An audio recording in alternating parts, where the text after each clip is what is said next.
welcome to the second in the series of CME, Center for Marketing Excellence seminars. As I said, my name is Srini Reddy. I'm a professor of marketing, and usually have been directing these seminars on the CME for the last almost 11 years. And so we have an exciting one. So we have to take a little bit of a chance in terms of how to do these seminars, though in the past we've always done face-to-face seminars. And I think with the current crisis, I think we said, let's be creative and do something different. So, and this is an experiment in progress in a way. And last week's presentation was excellent and was very well received. So today also, I have no doubt that we'll have the same thing. So, and there's several series of presentations scheduled until the end of October. And so please keep a watch out, and then please attend as many as you can. And the timings might be different because we have speakers scheduled from New York, 2 speakers from New York and 1 from Europe. So the timings might be not exactly at noon every time. So, but I'm hoping that it will be sufficiently convenient enough for you to join it. Okay, enough about this. Yeah, I want to introduce Liam. Liam has been an old friend of ours. I worked with him for now several years, where in his previous incarnation, he was working for WPP and Omnicom. These are, most of you know, are two of the biggest ad agencies in the world. And so in the process of us putting some programs together, Liam has participated in many of them and had contributed his knowledge to the digital practice. So currently, Liam is a managing partner of Mobile Now. And the topic for today is recovering from the pandemic, the role of mobile during and after the outbreak. So as I told you, he's an expert on digital marketing and had over 20 plus years in the major agencies in the world.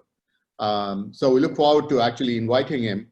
I just want to give you a couple of housekeeping things. If you can actually mute your mic during the presentation, that will help, I think, so reduce the amount of noise and background noise that we might get. We would appreciate you actually sending in questions as Liam is speaking. So because of the format, what we found useful is for you to type in your questions and direct them to Hewling or me.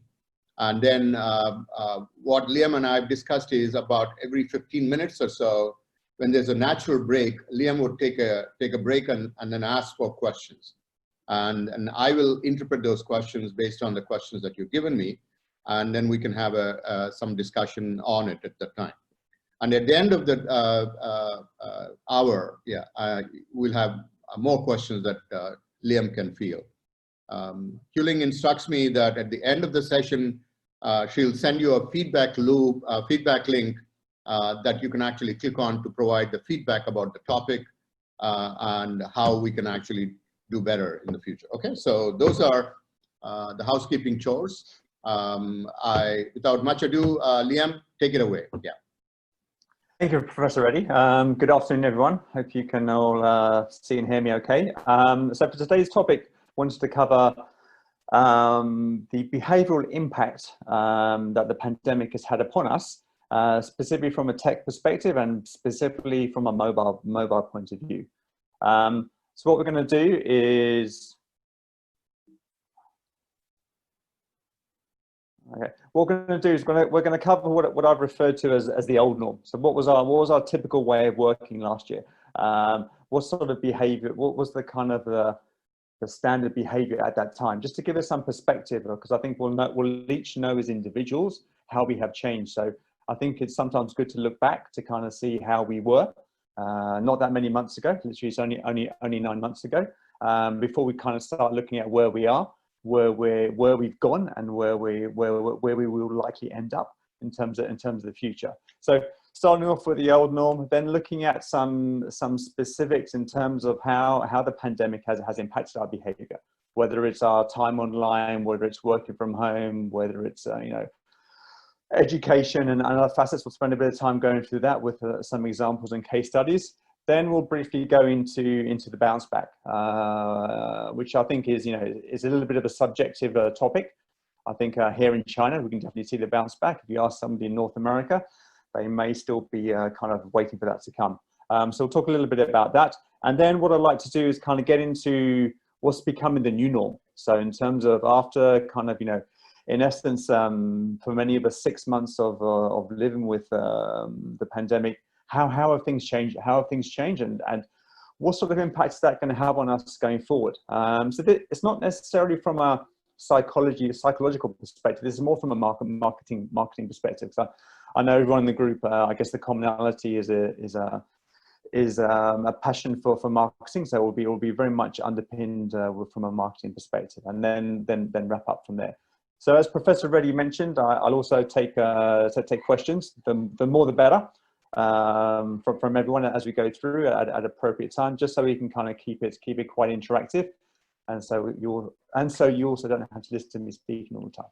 Okay, so I'll jump into the old norm now.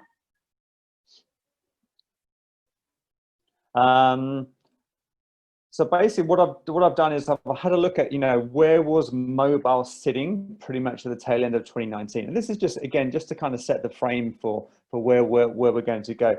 And from a comparative point of view, there's a lot of data, which unsurprisingly is kind of, looking at how things are in the West, typically from a US perspective, and how things are from China.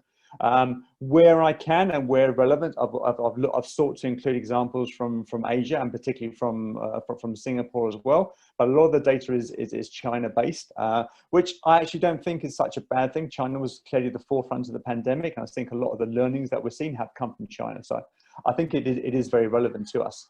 So I think if we set the scene initially, obviously we look at markets in varying stages of maturity. So I think the US obviously a very, very mature market. We see that from internet penetration. We see that from a mobile internet penetration.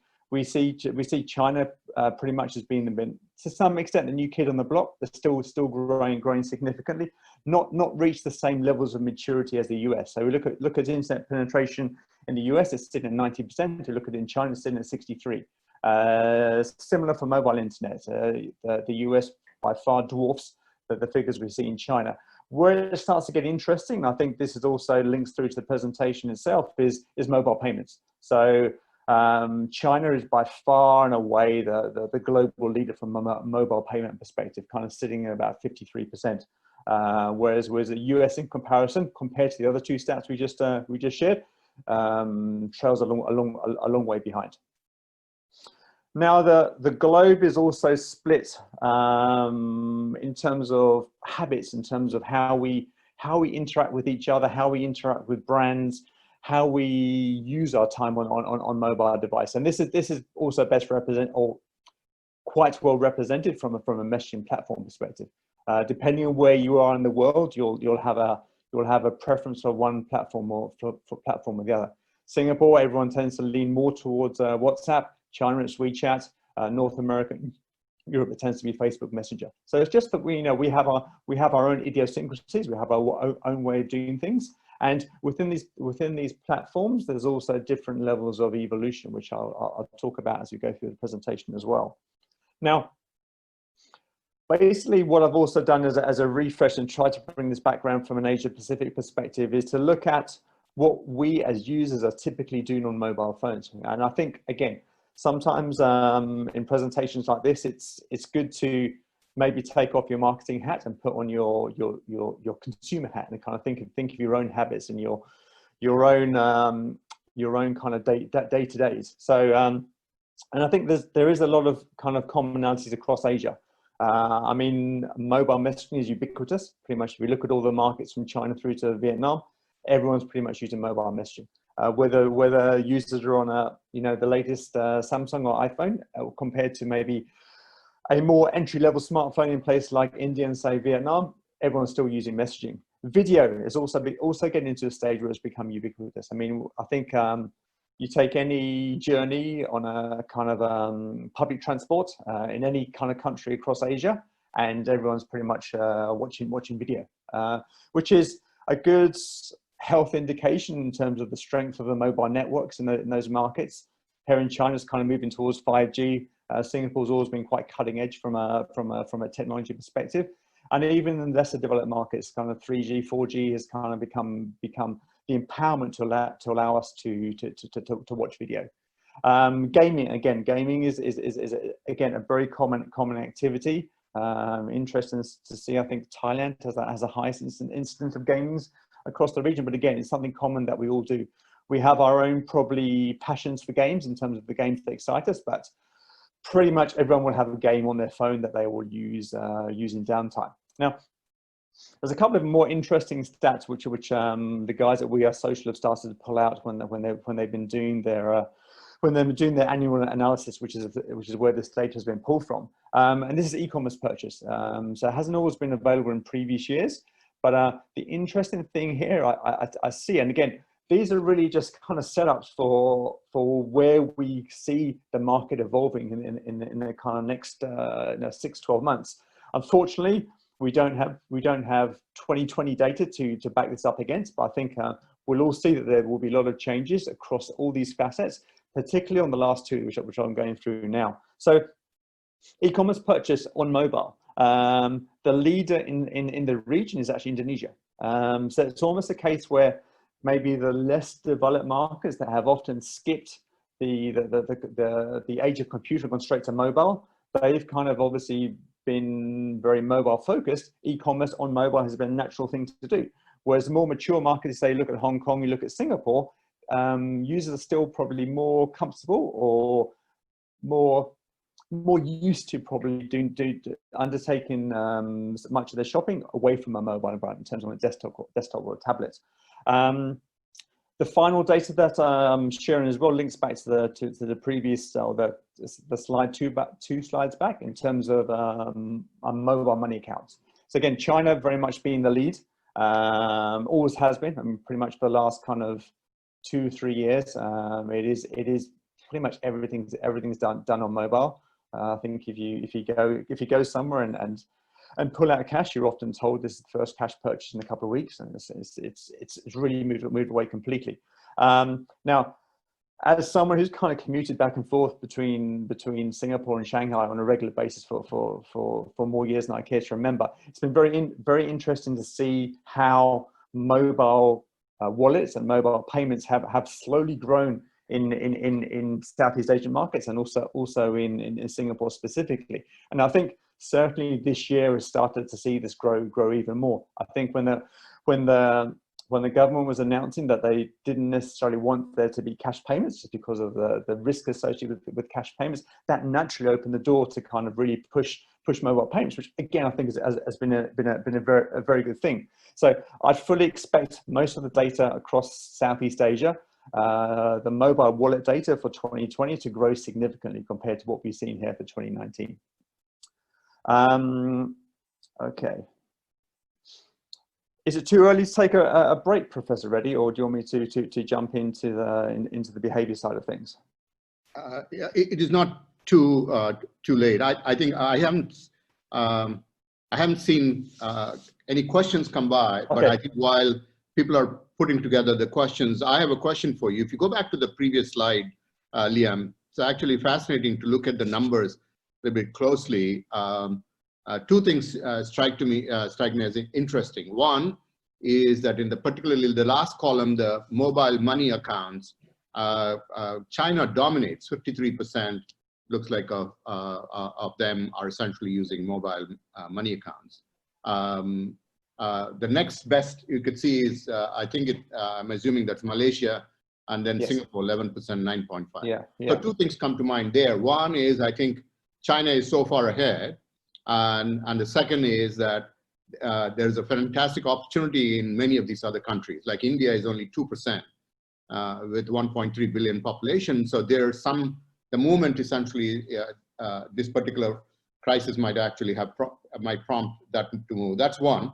But I'm looking at this nice slide that you put together. But across the board, there are 4 boxes I can put in. One is how mobile habits essentially are evolving. One is mainly for communication. It's just messaging each other and sending messages. The second one is entertaining themselves. You're watching videos, playing games. And the third is commerce. Are you buying things? And then obviously the affiliation to payments. Is it making it easier? So it's the last part. And that is, I think, where I see the movement going on. And with Ant Financial IPO, most people are looking forward to in the next month or two. Essentially, it's going to be a giant. I mean, literally in terms of the transactions that they're processing through these mobiles. So anyways, I'm just trying to paint a picture in terms of what the four buckets that people are using it, and increasingly they're going to move towards the later part, commerce and e-payment, where really the value is being generated. So those are the two comments I have, but I want you to get some perspective in terms of what are you thinking with this kind of data that you observed. Again, we know that it's not 2020 data, but you will see some of the movements in some of these columns dramatically in the current year. Absolutely. I mean, I think the e-commerce column and the mobile wallet columns will be the ones that will see the most changes. And again, I think this isn't a positive way. If I look at Southeast Asia from a mobile wallet perspective, it's been reasonably slow to kind of gain momentum. I think some of the bigger players, if we look at Grab, we look at Gojek, that they recognize it, because I think if a brand can become the leader in the mobile wallets field, it's a huge opportunity, absolutely huge. I mean, if we look across many parts of Southeast Asia and even South Asia, the number of unbanked individuals is significantly high. But conversely, the number of unbanked individuals that have a smartphone and have access to mobile wallets, immediately you're taking people to be able to have a bank. So you're able to kind of have individuals, whether it's small scale farmers or anything like that, they're able to transact, they're able to receive payments via mobile wallets. So I think it's growing significantly. Singapore, I kind of see it happening. It hasn't reached the same level of maturity as Singapore. I mean, I tested a couple of times. I mean, typically when you go for a meal, say in China, one person will pay, and then everyone will WeChat the money back to them. So in similar scenarios in Singapore, if I've been in that, say, hey, can I grab pay? Can I grab transfer the money to you? And a few people are kind of okay. It's kind of progressing. I think that's where the inertia needs to come from. I think when it becomes synonymous, whether it's on Grab Pay, whether it's on Gojek, whether it's anywhere else, I think that kind of helps. I mean, at the same time, there's the traditional players within the space in terms of the banks, in terms of wanting to retain that, because as soon as it goes to a third party, the banks are kind of, they're out of the mix. Obviously, the bank's wallet is topping up your mobile wallets, but in essence, they're losing a lot. So I think in terms of seeing Pay Now kind of progress as well, that's been a positive here in Singapore, and it's an interesting play to see where it ends out. In China, for example, pretty much there's two competing ways of paying from a mobile wallet perspective, in terms of Alipay and WeChat Pay. So I think that there's room for more than one player. And I think only having one player is not healthy, because it drives competition. But I think it'll be interesting how it plays out across Singapore and Southeast Asia from a mobile wallet perspective. Very good. Yeah, thank you, Liam. Yeah, I have one question that one of the participants posed, and then after that response, then we can move on. The question is, are the stats from China are for tier 1 to tier 3 cities? I guess they just want to see what the breakdown would be, or is it mostly related to tier 1, or is it a mixture of? I would expect it. I know the data's been pulled from a number of different markets. It's 16 to 64-year-olds, internet users. Yeah. I think it's across. It generally tends to be across 20+ markets. I would expect from a China perspective would be tier 1, maybe tier 1, tier 2. I don't think it would probably go any deeper than that. In saying that though, you'd almost expect the mobile wallets to be higher if it's focused on tier 1 and tier 2. But that would be my expectation in terms of how the data has been compiled for China. Okay, very good. Yeah, thank you for the question. And so Liam, yeah, let's move on. Okay, all right. So now we're going to look at different facets in terms of how this has been impacted by the pandemic over the last 6 months. Now, the first one, again, going back to the point, think of us here as individuals, as the amount of time we spend online. Some people would say, and Professor Reddy was kind of commenting upon this just before the session, that, you know, the internet and mobile has almost saved us. And there's a lot of truisms in that, in terms of us having that more amounts of time. What are we going to do with that time? So clearly, and this data is from February, so it's important to frame this data. So in February, if we think backwards, the situation with the pandemic was primarily focused on East Asia. It hadn't really reached Western Europe and North America at that stage. Well, it hadn't been recognized, hadn't reached those markets. So where we see these big jumps, whether it's in China, whether it's in South Korea and Japan, is really where the forefront of the pandemic was, particularly South Korea and China. So I think these are the interesting ones to see, where the hours per day on mobile have really grown significantly across these markets. If we had further data later in the year, I think we'd still see the same trends happening in Europe as well. Now, in terms of the time online, how are people spending their time online? Head and shoulders pretty much above everything else is people spending more time on mobile. So it's kind of, you know, having that more time, whether it's time at home, it's kind of, the mobile tends to be the device we reach out to fill that kind of time void the most. We're obviously spending more time on laptops and tablets. We're even spending more time gaming, smartwatch, other facets, but really is mobile has been the reach out device to help us, I guess, to help us get through these challenging times. Now, next question, I guess, the next natural question is, what are we kind of doing on mobile? So if we look at this across the board, the kind of areas where more time is being spent during the last few months, it's across a number of different components. For sure, a lot more time streaming. So we have kind of, you know, we have this additional time. We need to kind of fill this, and this additional time isn't necessarily a reflection of people not working. It's maybe a reflection of not having a 1 or 2 hour commute each day in terms of total commute. So there is more time at home. So by having more time, what do I do at that time? So streaming has been very popular. Social media, again, being very popular as well. Spending more time messaging. So whether that's kind of, you know, reaching out to friends to see how they're doing, reaching out to family to see how they're doing, there could be a number of contributors to that. Apps, gaming, also high. Content creation. I think a lot of people have taken the time to spend more time on content creation as well.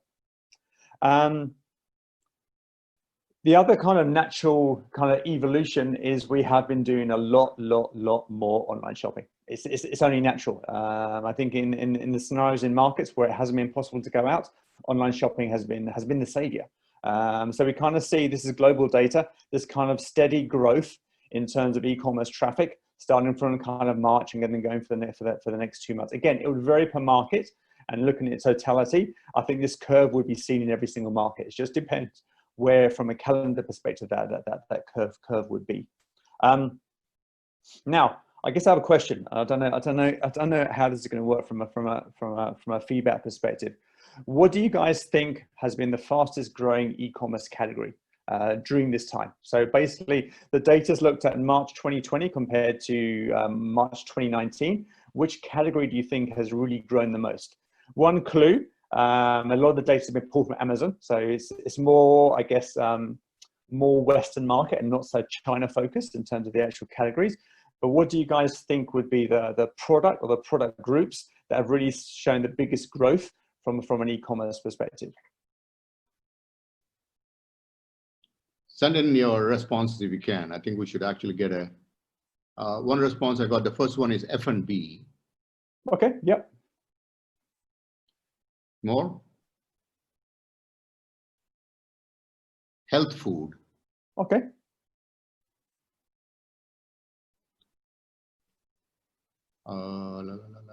Culinary or fitness stuff. Okay. Electronic supplements and cleaning agents. Groceries. Yeah. Very good. Very good. Fitness equipment. Yes. Groceries, I heard 3 times so far. Wellness. Yeah. Yeah.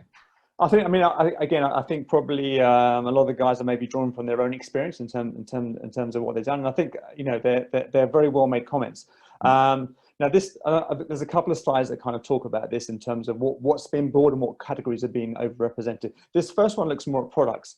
Now, the interesting thing before I reveal the slide, that the number one growth was actually surgical gloves, and the second one was bread makers. So it's kind of it's interesting how this has happened. Gloves, I'm not surprised. I kind of thought masks may have featured more in there, but I also know that in March there was a great shortage of masks, so maybe that's why that didn't feature. But the bread machine is very interesting. I mean, I think it's kind of this is something that comes out in a few data points as we look at the last 6 months. I think there's been a reasonable return towards maybe more traditional values. I mean, bread making, if I look at it from my perspective, it's maybe something, not even my mother, maybe something my grandmother did, you know, in those types of times. Now it's kind of, you know, bread making was really maybe not that common. This is just a view of one person. But now in terms of, I think people have kind of, you know, sought to kind of, not necessarily get back to being dependable, but kind of doing things that maybe had fallen out of vogue, that maybe weren't so popular. So I think it's very interesting to see bread machines coming up so highly. Cough medicine and some of the other items, which I guess are mostly grocery items, I'm not surprised. Toilet paper, again, we all saw the toilet paper wars. I think they first came up in maybe Hong Kong, and then I think in Australia, where kind of people were going crazy for toilet rolls. To Singapore, maybe to a lesser extent, but that was kind of, you know, a little bit crazy. I mean, it's almost human nature at its worst case. If it takes the Prime Minister to kind of come online and tell everyone just to maybe relax, the stores will be replenished. I think for sure in Singapore, the supermarkets did an amazing job in terms of replenishing stock. I think when the crisis was first coming in, and there was that kind of wave of panic buying, the ability of the stores to really kind of, you know, make sure everything was refreshed, I think plus obviously the PM speech, put people a lot more ease to kind of not have to worry about those sorts of things. Okay, so moving on from that, and this second slide is looking more at categories, and I think it answers some of the points that some of you guys have put forward as well. So in terms of the number one kind of growth category was sports equipment, which again, not surprised. I remember obviously being in Singapore at the time, I do a little bit of cycling, and it wasn't really so easy to cycle outside. And you could not get an indoor cycle trainer for love or money in Singapore. And it's just really how things work. I mean, I think people were obviously doing a lot of other things online, whether it was yoga, whether it was Pilates, those types of things. But there was a real demand for sports equipment, because I think people wanted to make sure if they weren't going out, they needed to keep fit. I remember seeing stories of people, you know, running 10K in their apartments in Hong Kong and all these sorts of crazy things. But I mean, sports equipment has been the facilitator for that. It's also been a tool that's maybe alleviated boredom. It's maybe helped us to keep sane to some extent. So really not surprised to see this at the top of the list. Okay, the next area I wanted to talk about is new tech, and I think this is I find this very interesting, particularly from a personal perspective. I hope you guys will. Tim, I just want to interrupt you for a minute. There were questions on whether the charts that you provided just before this, are they global, or they're Asia? Yeah, this one and the previous one. These are global. So generally, most of the data is global. Where it's market specific, I will typically highlight that. Okay. This is global, but given the data sources here, it would skew more towards probably markets where Amazon is more prevalent, and which would exclude a few of the key markets in Asia, such as China, for example. Thank you. Appreciate it. Okay. Okay. QR codes. This is a very, very interesting one. I mean, QR codes from someone like myself, where it's synonymous with mobile. It's been very interesting how QR codes have rolled out or not rolled out. In China, they're synonymous. Everyone kind of knows what a QR code is, how they interact with it, what it means. In other areas of the world, there hasn't necessarily been universal take-up in terms of how we can leverage a technology to almost replace a barcode, to be a little bit more sophisticated than a barcode. And I think it's been very interesting what's happened in Singapore. I mean, I think without doubt, you ask every person in Singapore, they know what a QR code is now. Whereas an uncle and auntie, they all know what a QR code is. They all know what they need to do in terms of being able to scan a QR code. And I think that as a an education, as a way of advancing technology, even though it's been forced upon people, I think it's generally been very good, because once we are more used to QR codes and the power of QR codes, it really leads to, and this is more of an industry talk, this leads to more interesting interactions on mobile. But it's been really interesting. I mean, I think at the start of the pandemic, it was really the security guys that were kind of working at the entrance to many places where a QR code was required. We're often having to guide you in terms of open up your iPhone, download an app on Android to kind of do it. As time progressed, pretty much everyone was able to do it. I think that's very much a positive. More Singapore examples, and I think this definitely has to be called out. I mean, I think the Trace Together initiative is best in class, and not necessarily from a refinement perspective of the user interface, but from the ability to get it into the marketplace at a very quick time. It was almost as quick as the solutions that were being provided by the operating systems. And I think what Singapore was able to achieve was the envy of many markets, many governments in many other destinations around the world. I mean, the one example that I've read about is in the UK, where I think they spent 12 million, which I guess was 20 million US, trying to develop a tracing app, and it failed. And it's like, I mean, in fairness, the UK did a lot of things not very good from a COVID perspective, and that's just one of them. But I think the way that Singapore really grasped the task from a technology perspective and put this in place is very, very impressive. Very impressive. And I think this is the type of examples where we have these troubled times, but technology is almost an enablement of how to deal with these troubled times. And this is a great example. Also WhatsApp. I mean, I think if anyone's been to any presentations that I've conducted before, I've always been quite hard on WhatsApp in that it's a great platform for messaging, but it hasn't really evolved in like 7 or 8 years in terms of being able to do anything else apart from message your friends. Whilst at the same time, and again, this is kind of more with the kind of type of China skew, we're kind of seeing the power of messaging platforms in other markets. Now, I think what's happened from a WhatsApp perspective, and obviously they have been looking to kind of push the business angle so that it can be equally used from a business perspective as it can from a personal perspective. And I think that the one example of the gov.sg WhatsApp channel, it was a real demonstration of how users can interact with a brand. This is the government, I guess it can still be seen as a brand, to gain information. So it's moved kind of WhatsApp on from just being a pure personal messaging platform to really being a kind of brand interaction platform. And I think, I mean, everyone I speak to from Singapore has pretty much has this on their phone. We're waiting, whether it was kind of 10, 11 o'clock in the morning to get the initial update, then 11, 12 at night to get the more detailed update in terms of what was going on. It was kind of, it was a key channel, and very forward thinking of the government to utilize this channel to be able to kind of reach out to users.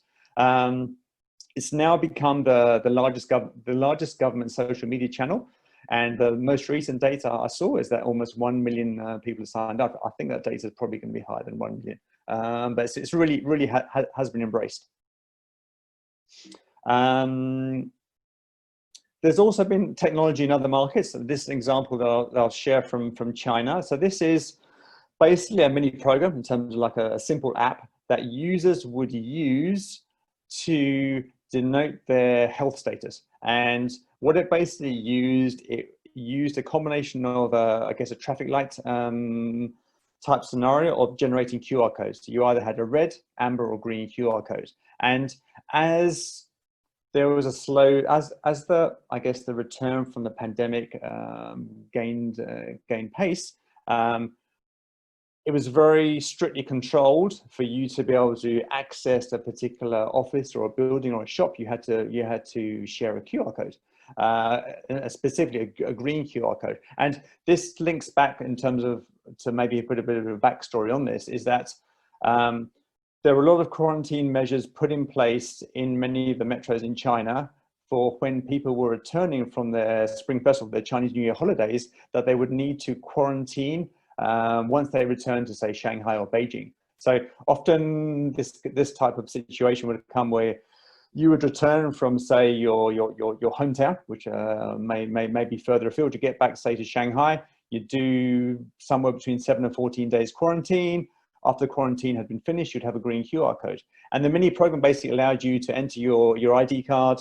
The ID card would then query the government database, and it will come back and show you the green QR code. So when you were trying to get into an establishment, a little bit like I guess the process would be a little bit like the QR code scanning to be able to enter anywhere in Singapore. But in this case, you weren't necessarily scanning a QR code, you were presenting a QR code to show that you were healthy and well and had passed the quarantine period. So again, technology, quite simple technology. It's not super advanced, but technology that really enables the restrictions to be managed in an efficient way.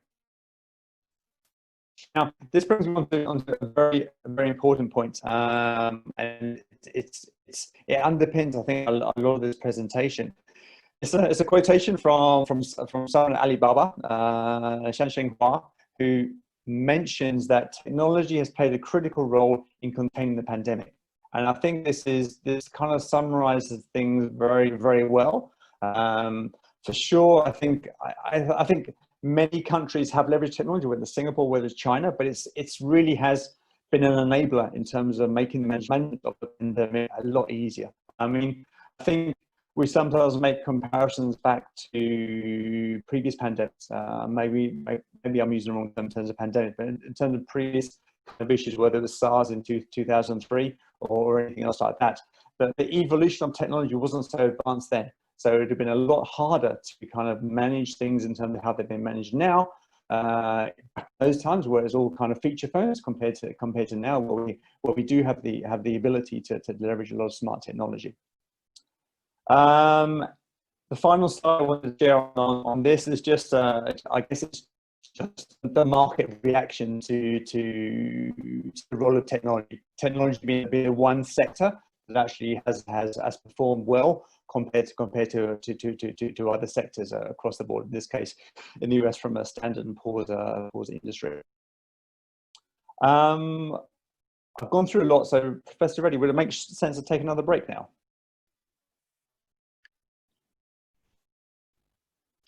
Okay. Participants, if you have any questions of what Liam has said in the second segment, please punch it in.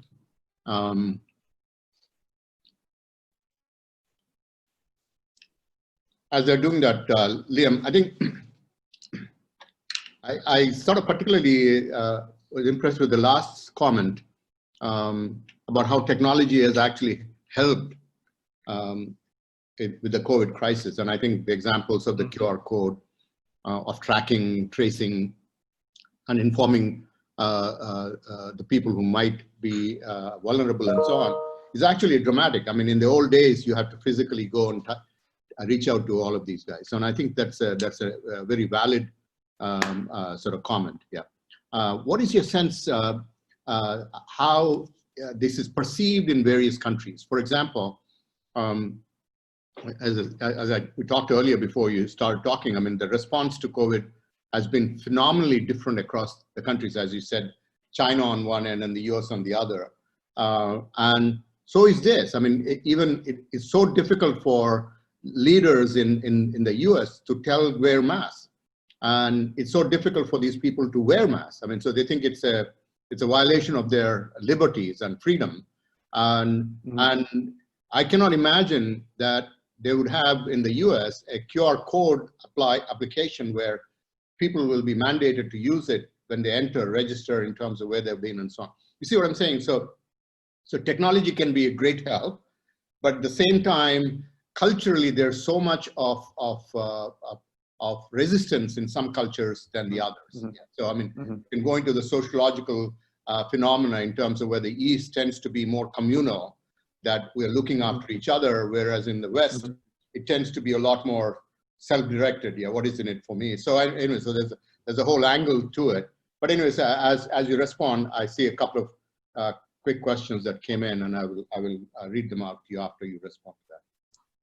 Sure. No, I think it's a very good observation, Professor Reddy. I think one thing I would say, and I don't want to look into the future from a negative perspective too much, but I think if, say, in five years' time, similar to how we had started, how we had COVID, if something else happens in, say, 5 or 10 years' time, I think the reaction in the West from what's the best word I can use to phrase it? Not necessarily compliance, but to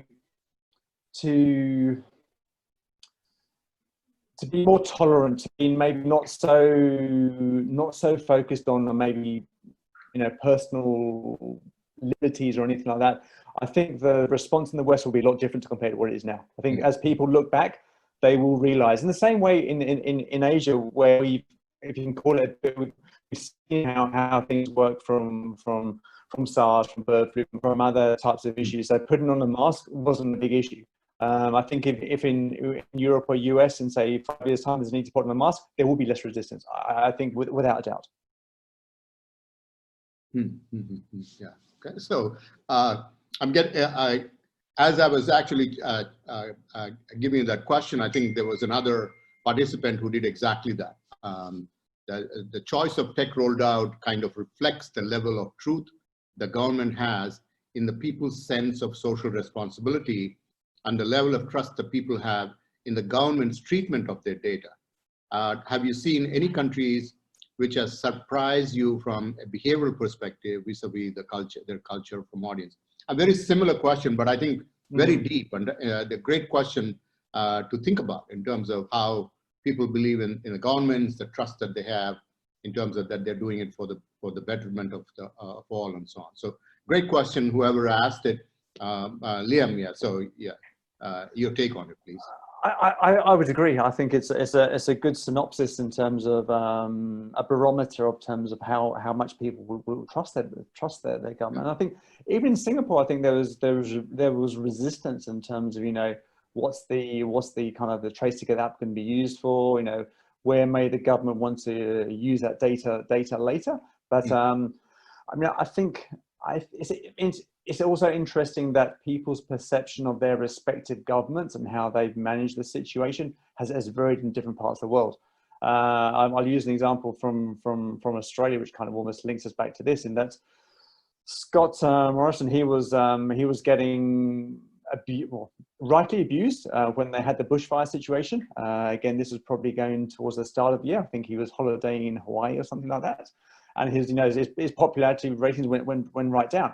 Whereas his management of the COVID situation there was deemed very good and more positive. So I think for sure, if there is trust in the government, I think there's a belief that it is being used for the greater good as opposed to some sort of liability.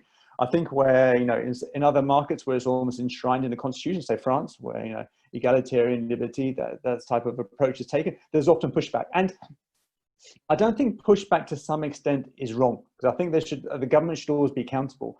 But I think if the government's able to say why it's been used and why we need to do it, and this has been done very well in Singapore in terms of the various presentations, whether it's from the PM or whether it's from other ministers, saying why things are being done. I think people appreciate that. So I think that if there is that openness in terms of this has been used for X, Y, and Z, and it's, you know, that's why it's been used, it's anonymous, then I think users will be more open to that.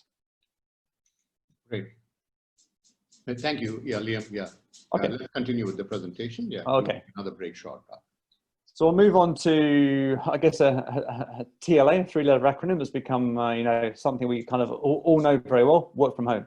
So I think what we've seen is a couple of components that have really impacted this ability to work from home. There's been the well-known Zoom boom in terms of, you know, everything being done from a Zoom perspective, whether from a business perspective or whether even from a personal perspective. Zoom has become super popular on the global stage. This has also been seen here in China, where similar productivity apps. Zoom is obviously used. We're on it today, but some of the similar apps from the big players here have also become very popular. Early February, they became, the #1 downloaded app, similar to what we saw from a global app downloads in the previous slide in relation to Zoom. There's been a belief amongst users, this is US data, that working from home has been efficient. It's hard to argue with that. From our own, if I can share our own kind of perspective from a company point of view, our main office here in Shanghai, we had to close down pretty much just around Chinese New Year, and then in essence, to an additional week to two afterwards, because there was a complete shutdown. Thereafter, people slowly started to come back to work, and I think it was the right thing to do. It was right not to rush back. It was right to make sure there were controls in place to kind of manage that. There's a right to respect individual choice. Like, for example, we had team members that were traveling 1 hour plus on the metro in the morning, and they didn't feel comfortable with that because that was deemed a risky type of journey. So again, people stayed away from longer. So I think it's been important to respect individuals, to realize that we ourselves have learned to adapt. I speak to people now, and they've been on 6-7 Zoom meetings back to back over a day, and we've just got used to it. So for sure, it's definitely efficient. Is it as good as meeting up in person? No, but in terms of the limitations that we have in place, it's definitely efficient. And I think if we had to do things either via conference call, they just wouldn't have that level of efficiency. So I completely agree with the data. It has been efficient, and where it goes from here, we'll talk about it a little bit later. But definitely, it's been the enabler for us to be able to kind of work efficiently, for sure. Another kind of parallel to this has been online consultancies, and I mean this more from a more medical perspective. What we've seen is there's been a big demand in medical app downloads. So obviously there's been an inability in many markets to be able to go and see your GP or your doctor. So almost the best alternative to that has been the internet doctor, so to speak. So I think we've seen in many markets, it's interesting to see Korea kind of over-index against the norm. There's been a significant downloads in these medical applications. Now I want to call out a couple of case studies just to kind of say, okay, how does this come to life from a use case perspective, from a user journey perspective? And there's a good example here from China. So Ping An, which is one of the biggest health groups here, has a good doctor app.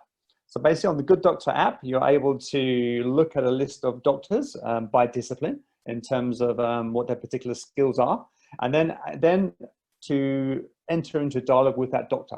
So to be able to have a back and forth with that doctor, potentially to help maybe diagnose your concern, your issue, and this has grown significantly during the time period, unsurprisingly. But again, it's not necessarily, I think, a direction that we feel that the physical face-to-face meeting with doctors are going to be replaced by this, but maybe it's going to be a scenario where once users become comfortable, maybe with having a preliminary chat with the doctor, they maybe would want to reach out to the doctor in a non-face-to-face environment first, and then maybe after an initial maybe diagnosis from the doctor, they'd say, okay, we need to meet up in person. Or perhaps the doctor may placate their concerns where it's not something to worry about too much. So again, it's an evolution that has been necessary, but I think from a long-term perspective, it's probably going to change the way we interact with doctors.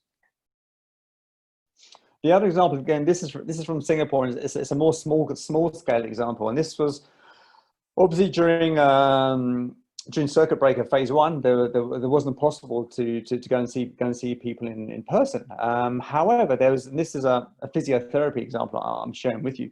The user's needs were still there. So people were still getting injured, whether it was going outside or whether it was doing things within their home. They're still getting injured. The use case was still there, but how how can the market evolve to be able to manage that? So I think what many practices did during this case was to adjust, was to pivot. So again, similar to the doctor appointment, it's not necessarily as good as a face-to-face meeting, but it's better than, you know, email or SMS or any other sort of interaction. So many consultancies were allowing patients to have a video conference call to maybe diagnose what the issue was. And I think in many cases, I think, again, as we think as individuals, often when we have an ailment or an issue, half of the challenge is maybe sharing that with someone. So sometimes the case, the issue can almost be resolved just by having that preliminary chat, whether it's with your doctor, whether it's with your physio. So I think we shouldn't undervalue the fact that the doctor's not able to get out the stethoscope and kind of test you, the physio is not able to kind of, you know, to give you a massage to see where the issue is. A lot of things can be done there. It's not perfect, but it's good for the circumstances, and I think it will continue to have a role going forward, similar to the doctor case that I talked about. Now, online education, I think, or sometimes is often referred to as edutech. This is something that's grown at a crazy rate, both from an individual and also from a category perspective. If we look initially from an individual perspective, there's been a desire, I think, for many of us to make the most of this time. So whether it's to, you know, not necessarily pick up a new language, but to, you know, to learn something new, whether it's to whatever that interests me may be, there's almost been a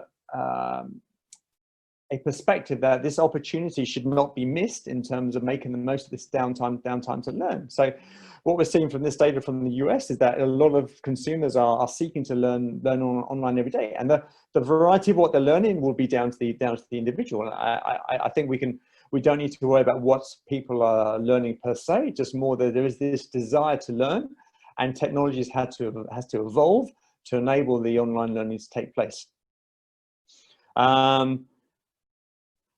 Bring this back probably to a general level. If we look at app downloads, again, looking at 2020, the peak time of our app downloads, in this case in May, versus what was happening in the last quarter last year.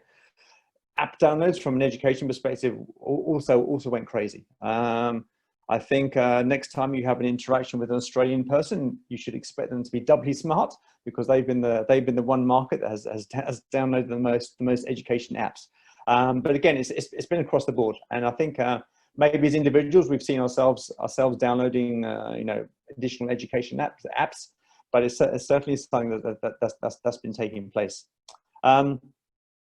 Now, what are these? And this, again, maybe I'll bring this back to underline this from a China perspective. The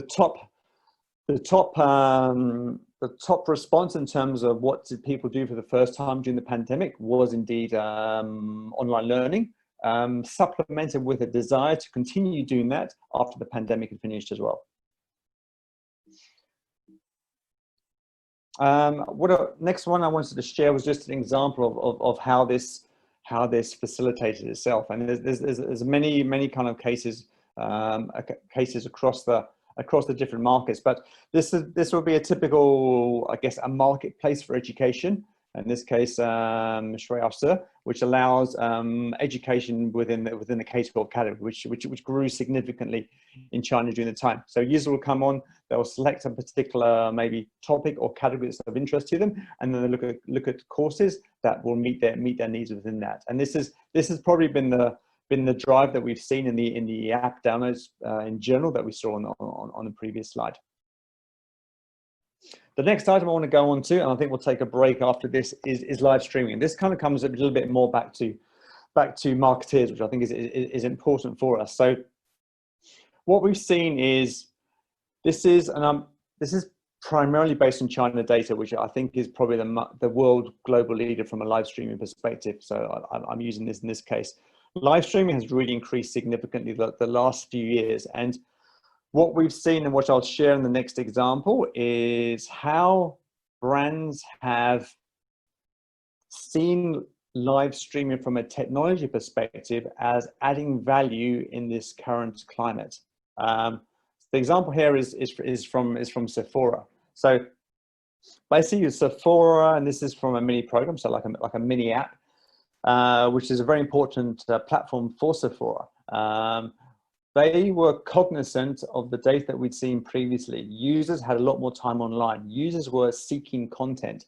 They did want to shop online, but they were also looking for content in general. So what Sephora undertook during the time was to make live streaming a component of their e-commerce platform. So I'll show an example of this in a moment, but in essence, it was looking at KOLs, and KOLs been able to provide an introduction via live streaming of a particular product, coupled with the ability for the user, if they were interested in that product, to be able to purchase that at the same time. So users had their, I guess they had their entertainment fix. They were able to see maybe some of their favorite KOLs. They also had product discovery in terms of understanding what a product was all about, maybe a new product. Plus they had the opportunity to purchase that product if that really worked for them. So I'll just share on the next slide the video for that. I think it should autoplay. So yeah, this is basically the live streaming experience where users look at a particular set of shows in terms of upcoming appointments.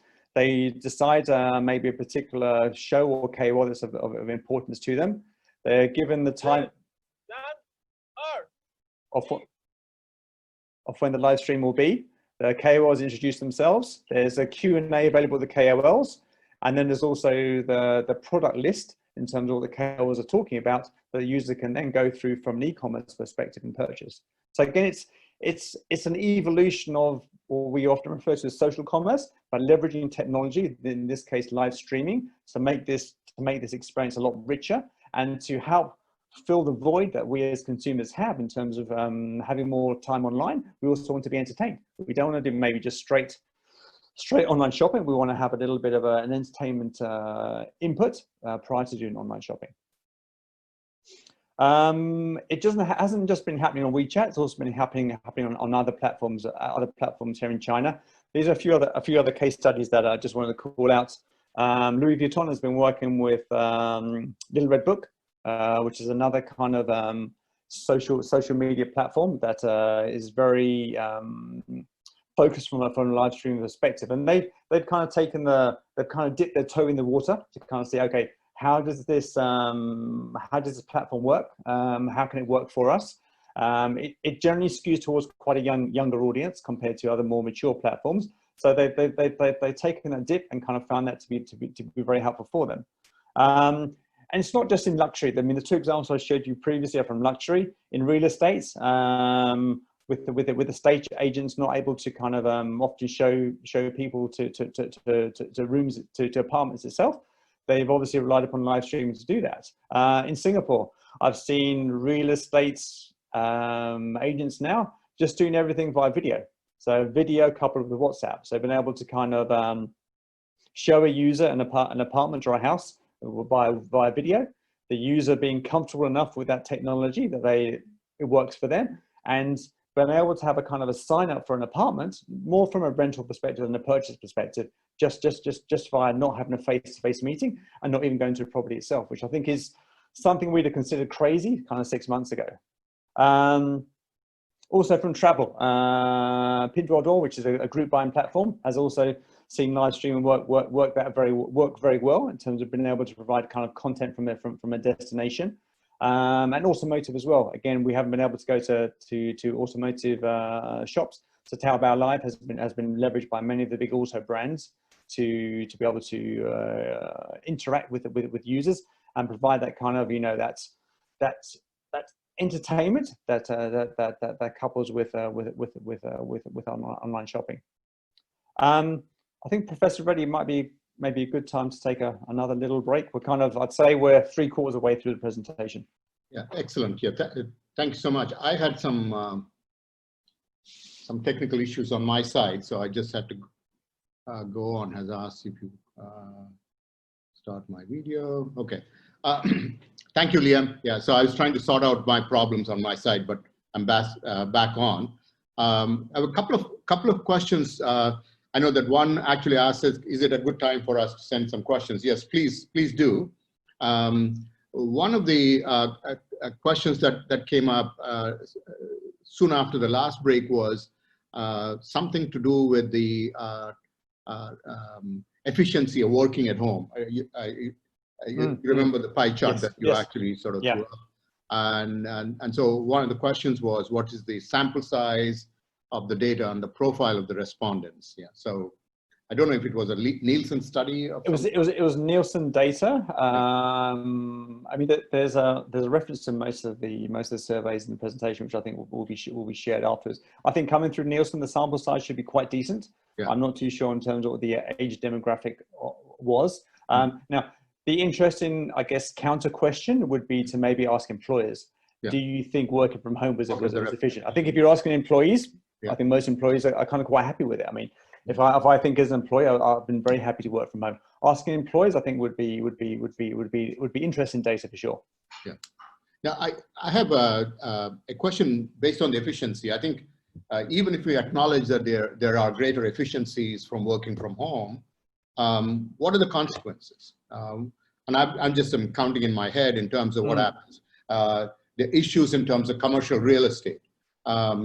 People basically are now going to be scrambling to sort of survive because they build these skyscrapers for office spaces and so on. And commercial real estate impact. Employment numbers. Yeah, if suddenly employers know that people are more efficient, then they don't need that many people, right? Yeah, employment might be affected. So people are already moving to the suburbs, maybe not in Singapore, but if you look across in the US, they're sort of buying houses by the droves outside the cities. So they could have their own private offices that they can actually work out of. And what that would mean is less commuting, less traffic on the streets, less pollution, less gasoline consumption, and lower oil prices. Okay, you see what I'm saying? So there are a lot of unintended consequences. Some businesses get affected much more adversely than the others. But the idea here is efficiency is great, but I think we're now realizing there are other unintended consequences to a certain extent for some of those businesses. Anyway, so I've given my spiel because I was thinking of it as that question came about. But what do you notice are some of the other consequences that you see in this part of the world? I mean, I think you make very well qualified points there, Dr. Reddy. And I think as we get towards the end of the presentation, I'll also talk about perspectives on the impact of working from home. And there's the adage, once you let the genie out of the bottle, it's very hard to kind of put them back in. I think that's very true. I think some of it depends on how long markets have been impacted. So I think in China, obviously the impact was very hard and very sharp in terms of upfront. But then the recovery was also relatively quickly in terms of how things got back. If I compare that to say Singapore or Malaysia, where everyone is still continue to working from home, which again I'm not being critical of that. I think the right thing has to be done, and from the data we see from cases, the cases are under control. So long should that be continued. But I think the longer some of these initiatives continue, the longer. I guess what I say is sometimes we as individuals, consumers, we have a short memory. So maybe for us to kind of think back to kind of going back into the office, it seems a long time ago. For many people, it was January, February. Professor Reddy, you said you were teaching up until the end of February, but that's already kind of 5 or 6 months. So I think the longer it goes on, the more resistance there might be to return into the pure old norm. Is how I'd probably answer that.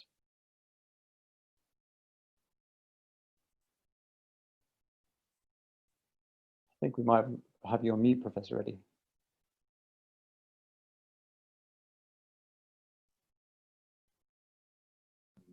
Okay, so again, this is a question from Leslie. So where can I send questions? I think you can look at the chat icon at the bottom of the screen, punch it, and then you can send privately to Healing, and then I'll be able to read it. Then there's one question on streaming, so I'll just read it out carefully. How has live streaming fared in terms of conversion rates? versus more traditional conversion rates, be it a face-to-face visit or digital campaigns, is one of the questions. I think what I haven't seen specific data per se, so I'm probably answering this from a general perspective. I think live streaming has only really been attached or added to an existing channel. So it's really probably been leveraged most from an e-commerce perspective. So I think it's important there to compare, say, just to look at the impact it's maybe had on e-commerce, and not necessarily to look at live streaming compared to, say, you know, a traditional bricks and mortar visit to user. Now, what I would think, what my perspective would be, is that I think it would add to the power of the conversion rate. I don't think it would necessarily.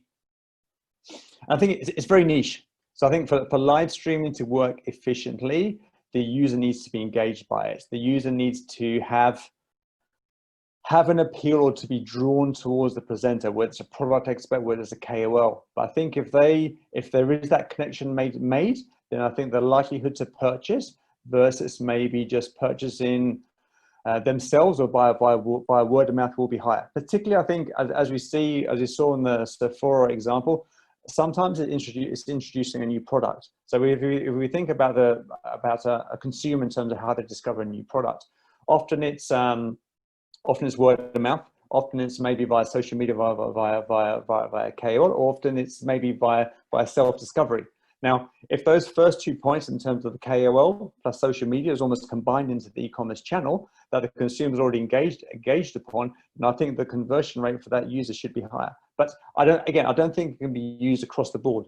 There does need to be that linkage or that synergy between the KOL and that consumer, whether it's from a brand point of view or whether it's from a pure KOL perspective. I would say there would be an uplift from a conversion perspective when the user is willing to be engaged by that brand or by that KOL.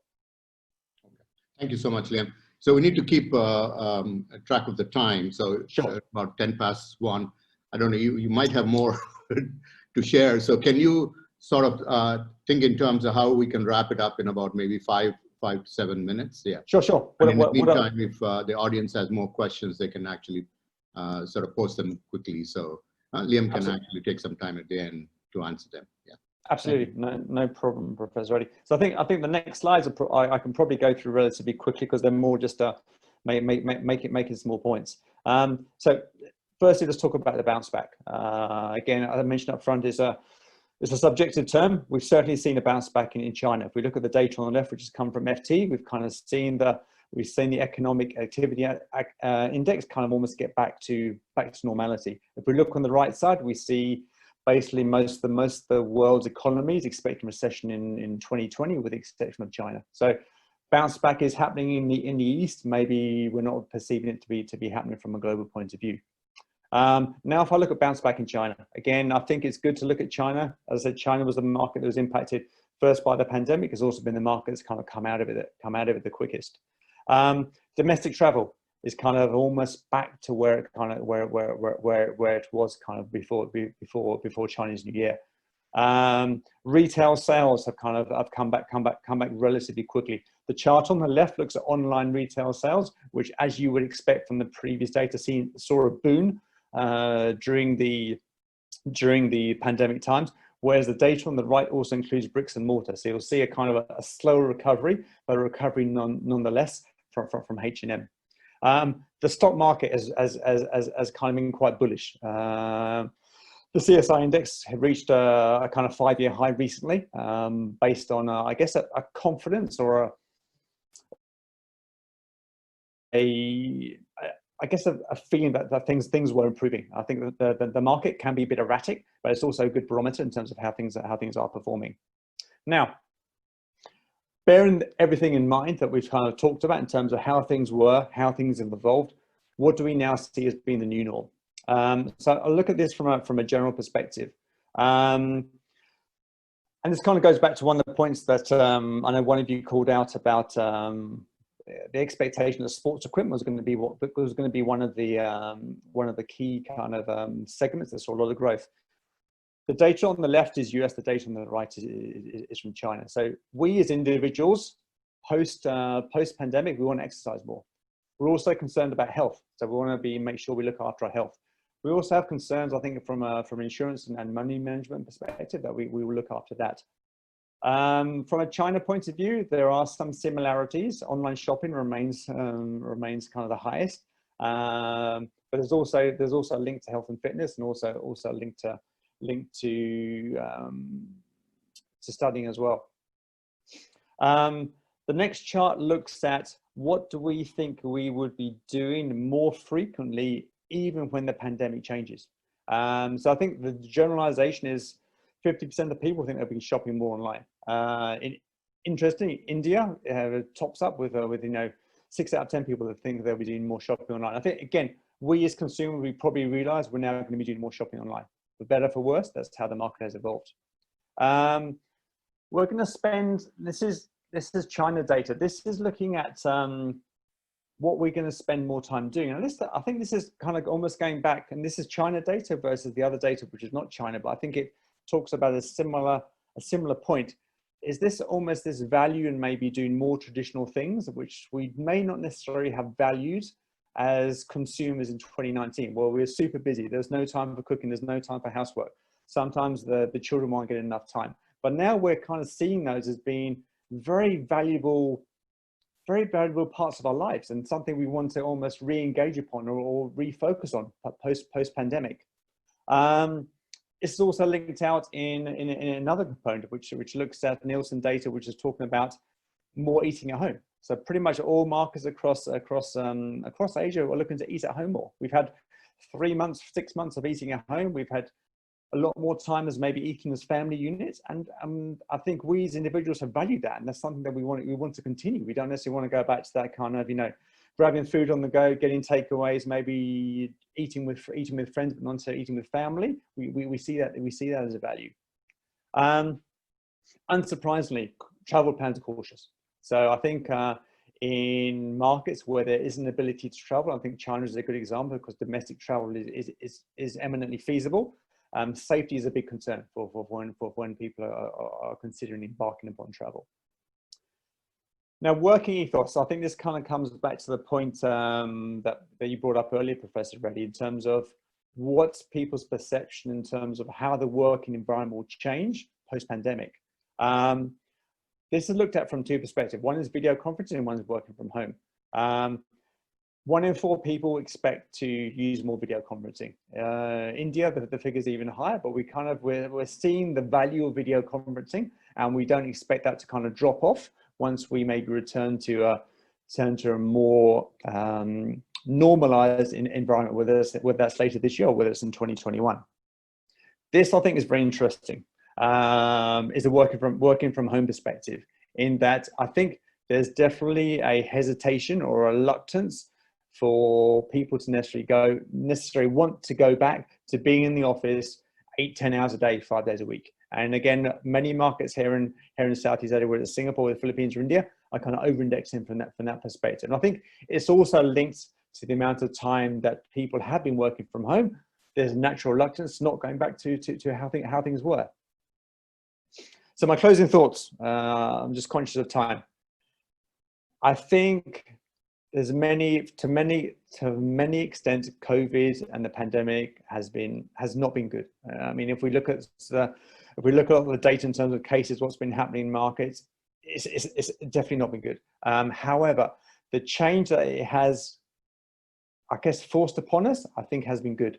What we've had to do, again, as consumers and particularly as marketeers, I think puts us in a better position. If I look at this from a pure user perspective, I think there's definitely a greater focus on personal well-being and investment. We see that from the data. We've also seen technology being the enabler of being able to do things. I think what this is going to lead to, in my opinion, is a better work-life balance. On that note, I'll be very happy to take feedback, questions, and thoughts from all of you.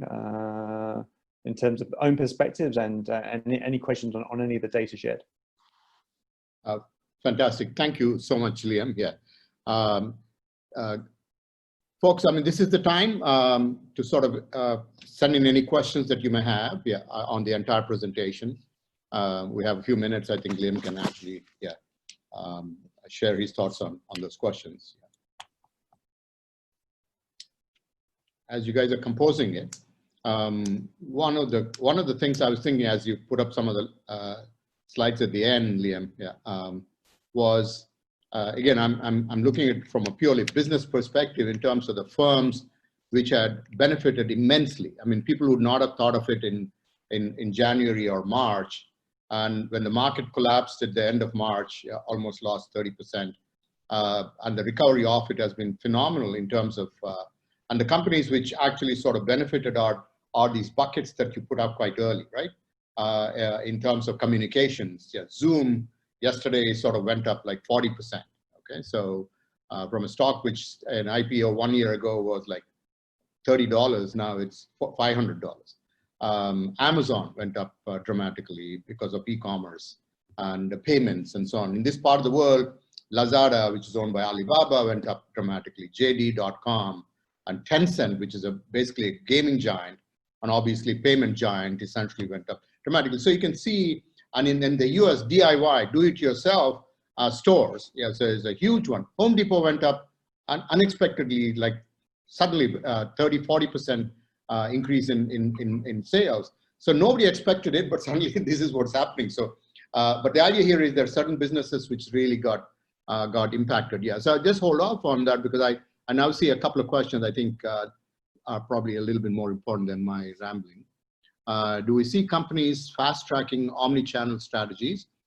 Again, let me read it clearly. Do we see any companies fast-tracking omni-channel strategies, in particular luxury?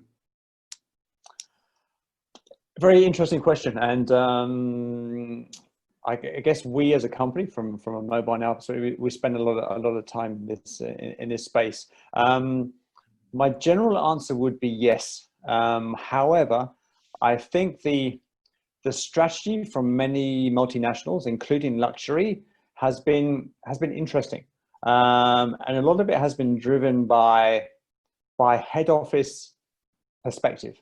I think we've seen many companies. This is things we've seen, particularly maybe March, April time. These are typical conversations that we were having. Some head offices were kind of seeing the drops that Professor Reddy was talking about, and they were looking to rein in budgets. They're looking to minimize loss in terms of cut back. And it's really kind of my perspective is almost accountants taking over, but that was a philosophy that was taking place, and suddenly budgets were getting cut, and the potential projects were not progressing. On the other hand, I think other head offices were kind of seeing, okay, one, this is a time to innovate, and two, Asia, and particularly China, is probably going to be the first market to come back. We need to be ready for that. And we've seen a fair amount, certainly here from a Shanghai perspective, of companies needing to be on the forefront from social commerce, from an omnichannel perspective, to really kind of get their game together to be ready for that response. So I would say, in answer to your question, it depends on head office. More of the forward-thinking head offices have kind of been more open to do that. Maybe some of the more conservative ones haven't, and I think they're going to miss out as organizations, kind of going forward. So one more question. I think I have, historically, if you look through the last 50 years of crisis, economic or otherwise, the best strategy that I think firms have is actually spend through the crisis, not cut back. Okay, and I think maybe luxury companies have to sort of embrace that as well. So I have one more question. I think maybe the last question before we take the break, Liam. Have there been developments on remote events like concerts or game matches? Have there been any developments on remote events? Yeah, sort of doing the remote events like concerts or game matches. I mean, what I've observed, and I think probably many of us may have seen it in the early days of the pandemic. Many, if you look at music as probably been a good category, many bands were undertaking live streamings. Just sometimes, I remember seeing one from Chris Martin from Coldplay doing a kind of sitting on his piano for half an hour, just taking Q&A, a little bit like on the live streaming, and feeding back to the users. And I think in that category there's a recognition that, I mean, music is quite interesting. That obviously from monetization in the music category, it's moved away from purchasing online to the events being the main money. So there's a need that in a scenario where we cannot have events, how do we manage that? So I think from that perspective, there's definitely an increase in live streaming, and I think that was often done as a goodwill gesture.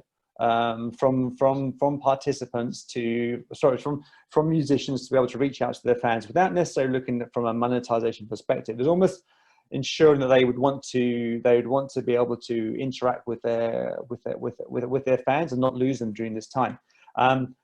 How long that can go on for, how long it will take us to kind of get back to real content, I don't know. I would have thought in many countries it will take a long time before we can go to say a 10,000 size stadium and kind of do that. Although I saw Germany was doing some testing within an environment where there was a mass participate or mass congregation of people to see how potentially the spread of the virus could take place within that environment to address that. But in terms of back to your question, one area I have seen which has been quite interesting is from a sports perspective. And there's been quite a few examples of that in various sports across the board in terms of how they managed it. I think probably the biggest global sport being football has kind of got back on its legs from a playing perspective. There's been these kind of, I think they're referred to as biospheres, where everyone will stay within a secure environment for a period of time. They won't move without that, and that was, I think, used to have the concluding matches from the Champions League in Europe. So everyone came to one environment. I think in Portugal, they stayed within a confined environment. The football took place. Unfortunately, there was no fans able to watch it, but the audience was able to watch it. So I think that's potentially where events will actually be moving towards in a short-term perspective, where the audience is remote. And it's unfortunate for the sportsmen, for the musicians, for the artists. They don't have that kind of people around them. But I think from a monetization perspective, that's probably where it will evolve to, in terms of people are still happy to pay for their sports subscriptions. They're still able to watch the events much as they would do. There's just that maybe in the short term they've been played in empty stadiums. Yeah, very good. On that note, Liam, thank you very much for taking the time from your office in Shanghai. Yeah, so it's a good way to spend your after quarantine time, right? So anyway, exactly. So we're so happy to see you virtually in Singapore, and I personally thank all the participants who've taken the time to attend this afternoon's presentation. And I say, I don't know if we can do this, but anyways, I just want to congratulate and thank Liam for a wonderful presentation, and all the participants who have actually asked the questions and listened patiently. Thank you so much. Until we see you again. Okay. Yeah. Thank you, Professor Reddy. I mean, I have to give credit to yourself and Huiling for putting this on, for not kind of giving up on the opportunity to run this session, not letting it get us down. So it's always a pleasure to be able to come back and talk about hopefully interesting topics. So definitely thank you for inviting me, and thank you for hosting me. We'll have you again. Yeah. Thank you so much, Liam. Okay. Okay. Be safe. Yeah. Cheers. Bye-bye, guys. Everybody, until we see you all again shortly. Yeah.